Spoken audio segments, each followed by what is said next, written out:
Hi there. I've decided to vlog. It is 66 days until the bar exam results. Last time I vlogged was right when the bar exam ended. So I don't know if I'm halfway through the wait. I don't remember how many days there were total, but maybe about halfway. And I wanted to talk about a couple of things in my vlog. I know I have people who follow my vlog who have Stargardts or are visually impaired or have some sort of disability. And I want to be honest about my process here. And tonight is a night where my head is messing with me. So let's see, since the bar exam, I will admit I am sleeping better and slightly less clenched. I think I will sleep better when I find out I've passed the bar. Please, please, please, God. But I don't want to change my hours at my work and feel inconsistent to my clients. So I'm keeping the same hours, and that means I'm only working 3 days a week. So I have 3 work days a week where at least before I have to pick up my kids, I am using that time. I could sit around here and catch up on TV shows or read books or something. I could start studying for the February bar just in case.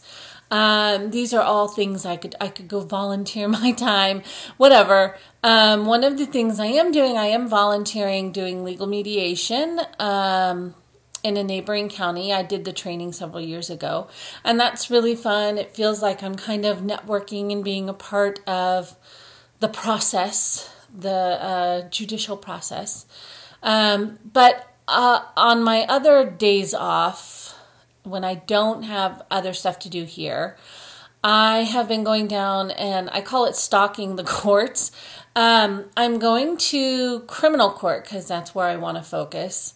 And although I did sit in on a couple of civil court cases and even traffic court, I just sat there for like a half hour and watched traffic court one day. So I've been watching the process and learning the lawyers and learning the judges and the administrative process, all of it, the lingo, the language. So it's been really fun. One of the most amusing parts is I'm the only person in the audience, if you will. Anybody can go and watch court. It's open to the public unless for some reason they seal the court. But in general, it's open. So I'm the only one who's in the audience who's not a witness or a family member. And inevitably someone comes up to me and is like, "Can I help you?" Just observing. So a lot of times it's the bailiff who will come up and question me over and over. And I always say I'm waiting for my bar results, and when I have my days off, I just want to come here and learn and observe. And most of them are like, "That's so cool," right? And making friends with them or whatever, learning all their names. But today, something really cool happened, and one of the public defenders, which is kind of where I'd like to go with my career, at least my next step, came up and questioned me and then questioned me again. And finally I told her that I'm waiting for bar results. And anyway, so she talked about becoming a certified law student, which my school had never even mentioned to me. While you're waiting, actually after you take the first year law school exam or you've taken certain classes, whatever, you can become a certified law student through the California Bar or whatever bar association, your state bar association. For me, it's California. So I was like, I want to do that. You can shadow a lawyer and follow them around, and you can read the files. I want to read the files. You have no idea. I sit there in court going, I want to know more. Watching strategies of lawyers and stuff, it's really cool and really fun to watch, especially if it's not you, of course. So Anyway, she's like, why not? If you're going to come in here and do this, why not take the next step and shadow the lawyers? So anyway, I won't go into the details of that, but it looks like that may be a possibility, right? I'm starting the paperwork and the process, and I've contacted her, and it will take probably a week to get the paperwork done, and then it takes a few weeks for the bar to approve or disapprove of you, whatever. So in the prospect of this happening, I have to tell you, my insecurity as a blind person is popping up. It's all I keep thinking to myself is, God, I wish I weren't blind. And yeah, there's stuff in life that I wish I weren't blind about. But I've always been able to adapt. And, law school, everything, there's times where I get really anxious or nervous, but then I'd figure it out and figure out how to adapt and figure out that people really didn't care. But I'm watching all these lawyers in court, and they're passing documents to each other, and it's all think on the go and see on the go, and I feel really insecure wanting to do criminal law, which is kind of moving and shaking kind of law, and I can't see. I can see, I just need reading devices, and I'll need extra time, and or I'll need to figure out how to adapt for that. So I'm like, maybe I should go to the low vision doc and just dump some money telling him, do whatever you have to make me see. Give me every device you have that will help me see quick. I don't know. So I'm feeling really insecure about being legally blind. And then there's the thing, and I know a lot of us have talked about this on the websites. Okay, so she's talking about taking me on as this certified law student. At what point do you tell her, okay, but I'm blind?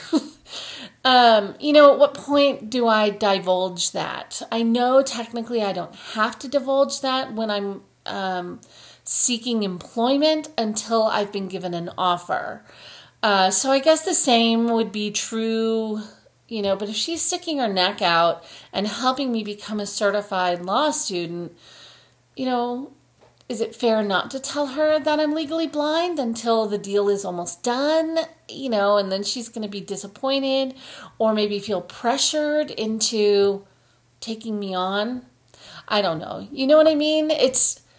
I feel really insecure about it. I hate that I feel really insecure about it. And right now I really hate my Stargardts. I hate being legally blind. I'm sure it's just like when I was in law school. I hope I'm sure. Maybe I'm not sure, but maybe I'm trying really hard to be sure that it means I'm nervous now, but I will find a way to adapt and nobody's really going to care, right? Hopefully. So I just wanted to vlog about that and be really honest about it. The wait for the bar exam results, my whole life is pivoting on this, from dance competitions for my daughter, how much money do I save if I have to take the bar exam, how much toilet paper do I stock up on, or laundry detergent again, or food, or I just feel like everything is kind of pivotal on this, and I'm just praying and praying and praying and praying that I passed. And I know people who worked as hard as I did and prayed as hard as I have and didn't pass. So it's in God's hands. I've done everything I can. I just keep sending good energy about it and meditating on it. It'll be what it'll be. But it's a tough wait. It's a tough wait for sure. So I'm trying to lose weight. I'm trying to work on learning Spanish. I've changed my hair. I'm trying to look less like a law student and more like a professional person. I've bought makeup. I'm not wearing any now. And have been watching YouTube videos on how to put on makeup and stuff like that. So I'm working on it. I'm working on entering this new phase of my life. I feel very strong, like it will happen and it'll be okay most of the time. But tonight is definitely a night where my head is messed up. So for those of you with this, I just want to be disabilities or Stargardt's or retinitis pigmentosa or whatever it is, all the different eye diseases we can have, or blindness or visual impairments that we can have. I want to tell you, I'm not going into this full steam like it'll be fine. No, I have my doubts. I have my fears. I have my insecurities. I still think it'll probably be fine. My dog is bossing around, the big dog. I still think it'll be fine. I just want to be honest that this is part of the process. So I'm hoping that in a couple months I'll be able to vlog and say, yay, passed the bar and I got this great job and there's these accommodations and it's no problem. So we're going to look back on this vlog and go, ha ha ha, so silly for being so anxious, right? Right? Thus is the life. Thank you. Thanks for supporting me, and catch you on the flip side.